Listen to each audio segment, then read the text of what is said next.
देखिए, जो भारत और पाकिस्तान के माबैन जो कुछ हालात में बेहतरी के जो आसार हैं या पेशरफ्त जो हो रही है, इसको मसले कश्मीर से जोड़ना अभी मेरे ख़्याल से क़ब्ल अज़ वक्त होगा, क्योंकि जिस तरह से अभी जो मामलात हैं, तो पाकिस्तान ने ये साफ़ कर दिया है कि जब तक अगस्त 5 की जो पोजीशन है वो बहाल नहीं होती और रियासती हैसियत बहाल नहीं होती, और उसके साथ साथ एक जो है हमवार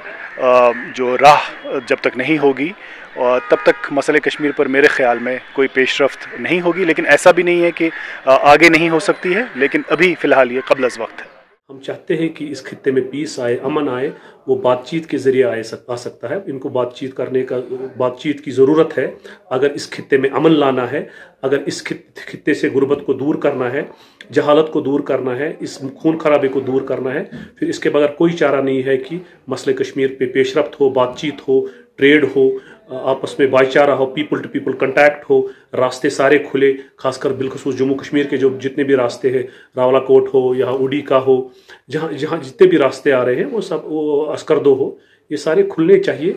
पूरे जो है इस खित्ते में जो है अब वक्त है अमन आने का, अब तरक्की का वक्त है। हम भी चाहते हैं कि ये जो ट्रेड है इन दोनों ममालिक के बीच वो हो, ताकि इन दोनों की दोस्ती आगे बढ़े, और यहाँ से जो LOC ट्रेड है वो भी बहाल हो, ताकि उसको सीज़ फायर का फ़ायदा उठे, उससे सीज़ फायर को उससे बैकबोन मिल जाए। क्योंकि ये जो ट्रैवल और ट्रेड यहाँ से जा रहा है, तो उसकी वजह से पूरा अमन रहता है उस खत्ते में,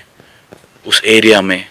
24 घंटे जब आपके ट्रैवल चलता है, लोग आते जाते हैं, वहाँ से आते हैं, यहाँ से जाते हैं, ट्रेड दिन भर होता है, तो लोगों में उस टाइम खुशियाँ होती है वहाँ पे। वहाँ के लोग, hotels, restaurants, labours, truck drivers, वो अपना रोज़गार उनको मिलता है, जो कि अभी तक इस वक्त बेचारे बहुत, उनके घर वाले बहुत सफ़र कर रहे हैं।